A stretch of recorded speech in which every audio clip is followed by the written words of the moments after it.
pop legend Sir Cliff Richard to celebrate his 40th anniversary in the music business. He's performing 32 sold-out shows at the Royal Albert Hall, and he's just released 2 brand new albums. We've got the compilation album, 40 Years of Hits, and boy, does he jam-pack it full of hits there. And this is the new one as well, Real As I Want to Be. He sold, you know, more records than any other artist, living or dead, but now believes at the age of 58 he's the victim of ageism.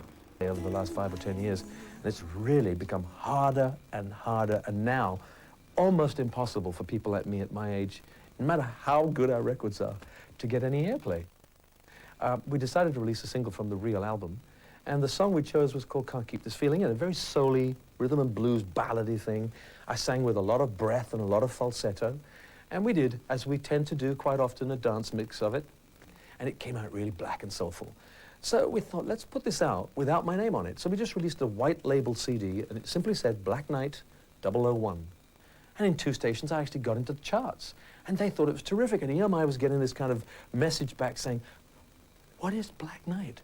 The singer is wicked, man. I thought, they're talking about me. And of course, then it was a great scam. Of course, I came out and went on one of the guys' radio stations, and he said, okay, introduce yourself. And he just said, ladies and gentlemen, this is the guy that sings on Can't Keep This Feeling In. And I said, hi there, my name is Clint. Other stations discovered it was me. They pulled it from their playlist. But is it because Cliff Richard is considered, quote, uncool? Cool is such an old-fashioned word. I remember using that in the 50s. I can't believe that people could be so uncool as to use the word cool. In the end, what everybody wants is success. I have it. That's what makes me cool. You don't have to like every record I make. You don't even have to like any of the records I make. Not at all. What you have to do is say, this guy has sold more records than almost anybody alive on the planet. That's cool. There's 2 things I know for sure. She was sent here from heaven, and she's daddy's little girl. As I drop to my knees by her bed at night, she talks to Jesus, and I close my eyes, and I thank God for all of the joy in my life. Is it tough being a public Christian? Yeah, it is really. It's a mantle that's impossible to wear.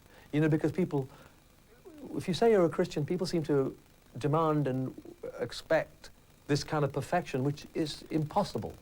There's a great move, certainly in Britain, I'm sure in Australia too, to try and make church-going more relevant. I think they deal with topics now when they're discussing that are far more relevant to people. So what are the toughest topics the church will have to deal with to make it relevant? Well, they're going to have to deal with the way the society lives now. They're going to have to deal with one-parent families. They're going to have to deal with sex outside marriage. I'm not saying they've got to condone it, but they've got to have a pretty rational, radical opinion about all these things and a reason for why people should become Christians. I know why they should become Christians, and we all do basically. It's just very hard to express it. They should become Christians because the world is heading not in a very nice way.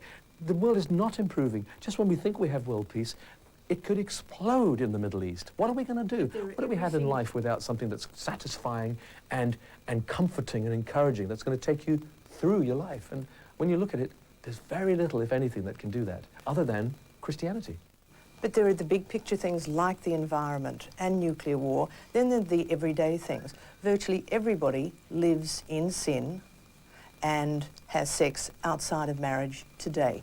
It is just a fact of life. Yeah, it is, but it's a fact of life that people fall off cliffs as well and put their hands in fires. You wouldn't allow it because it happens to be a fact of life. You attempt to warn them.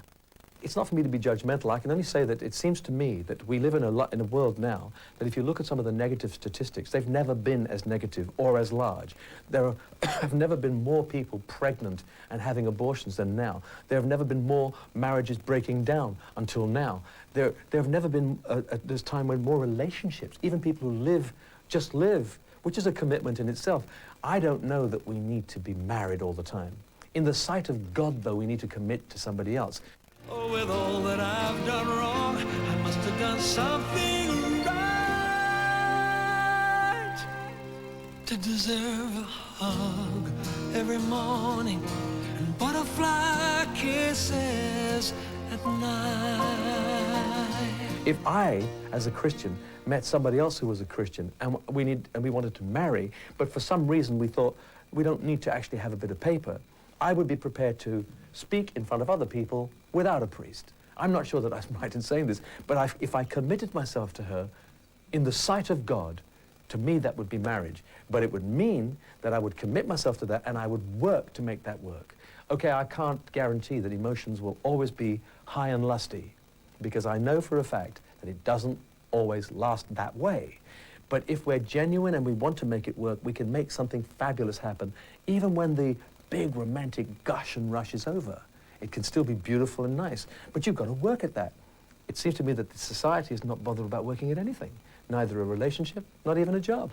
We want everything now. And if it doesn't work, off we go. It's part of the record industry too. Wheel them in, wheel them out. Next. What band was that? Oh no, that was last year's. Let's get back to loyalty. Let's get back to commitment and dedication. Let's get back to love. But is sex outside of marriage wrong? It's only wrong if you're a Christian. There are no judgments for a man that's outside Christianity. I can't judge him. But can you believe in God or have faith and still have sex outside marriage?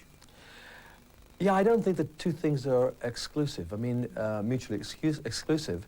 It's just that if you were a Christian, you would want to do, the whole essence of being a Christian is trying to get yourself out of the mire, which we never actually succeed in. I still haven't succeeded at it, and I've been a Christian for 34 years. I still am ashamed of some of the things I think, do, say, and I guess that'll be till my dying day. But the motivation is to be what God would have me be. So you have to make the attempt. And therefore, if I read, and the only thing you can find, the only way you can find out about God is to read what it says about him, and it's got to be from the Bible. And so you find all these truths and all these wonderful things there, and some things that are uncomfortable, like sex outside marriage. And so you think, oh, drat, you know. But you think, okay, if I believe in you, I'll give it a whirl. I've got to try this, otherwise I'm not being true to you, and I'm certainly not being true to myself. So you attempt it. So I would say to the man or woman who's a Christian and wonders why sex outside marriage is wrong, check it out in the Bible. If you really believe in God, you'll want to please him. So try to. He is the most forgiving person. All I know is that without his forgiveness, I will have failed 1,000